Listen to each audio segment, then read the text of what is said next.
Elevators can be your best companion provided you know the right technique to use them. Hello everyone. Today we'll be discussing about the principles of elevators. It is a bit tricky but a very important topic in exodontia.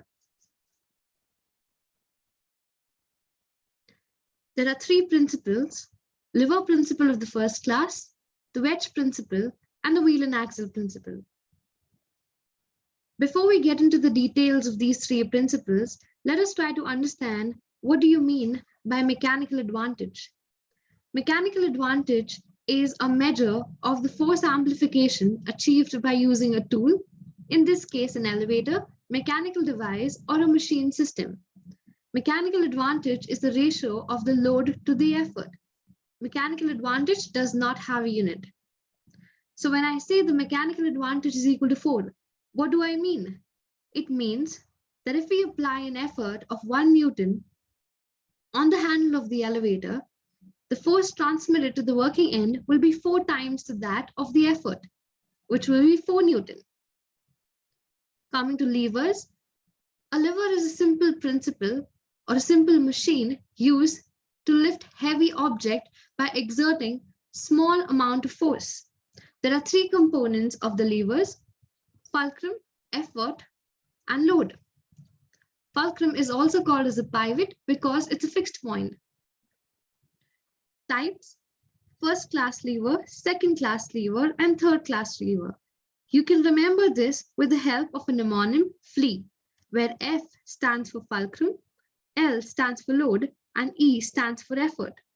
So in the lever of the first class, the fulcrum is between the load and the effort.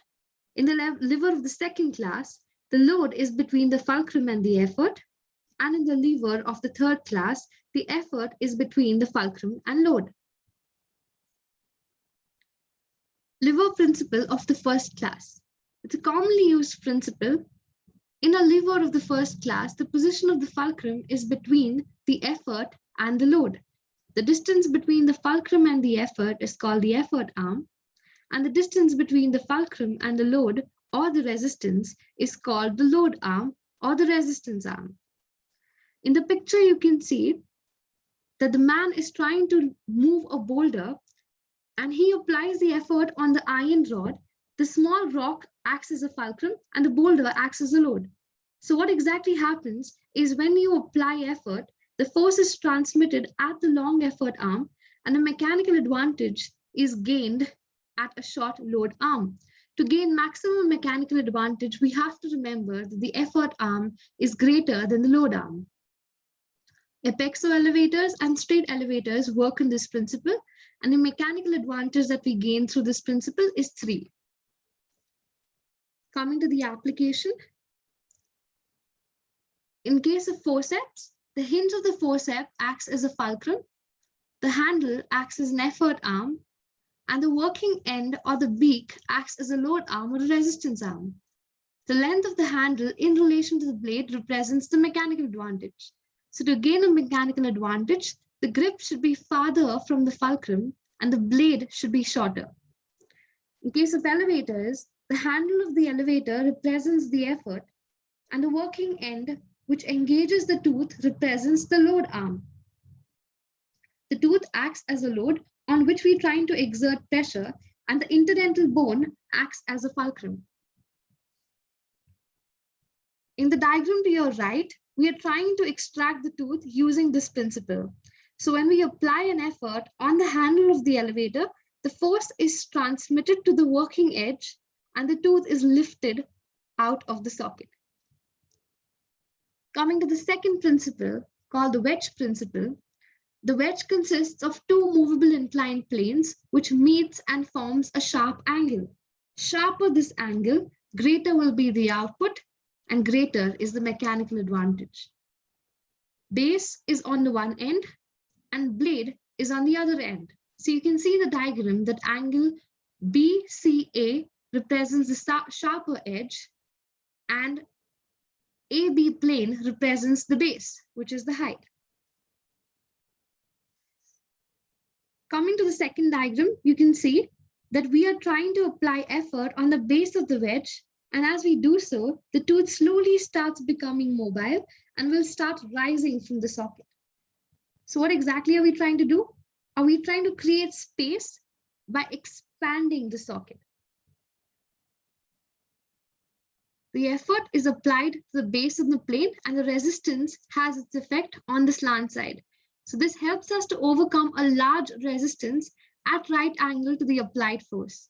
Apexo elevators and Warwick-James elevators work on this principle. The mechanical advantage that we gain is 2.5. Application is when carrying out an extraction, you insert the tip of the forceps between the mucoperiosteum and the surface of the tooth. When the beaks are inserted further, the mucoperiosteum gets displaced. The bony sockets are expanded, resulting in slow separation of the pedicle from the bone. Using elevators, when luxating the tooth from the socket, a straight elevator is inserted between the tooth and the alveolar bone, leading to the expansion of the space. Coming to the third principle, called the wheel and axle principle, it is the modified form of lever.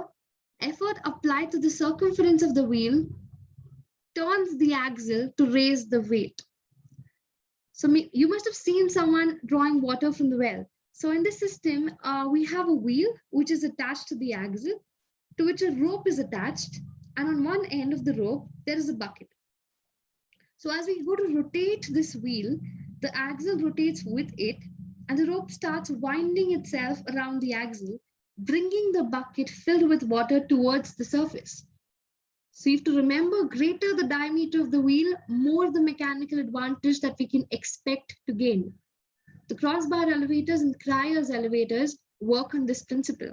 The mechanical advantage that we gain through this principle is 4.6. Coming to the application part, crossbar elevators are used for removing the mandibular roots based on this principle. The handle serves as a wheel and the triangular working end of the elevator acts as an axle. So the working end is engaged deep into the space between the tooth root and the bone. So when you try to rotate this handle of the crossbar elevator, the triangular working edge is also going to rotate along with it, bringing the root outside the socket. Just a word of caution here, you should refrain from using this principle for the maxillary roots, as the risk of fractures are quite high. So when you're using this principle, even for the mandibular roots, you can see that the mechanical advantage that we gain through this principle is higher as compared to the rest of the two principles. So even when you're using this principle for the mandibular roots, you have to make sure and you have to be careful as to how much effort do you choose to apply. That's it for the session today. Thank you. Have a great day ahead.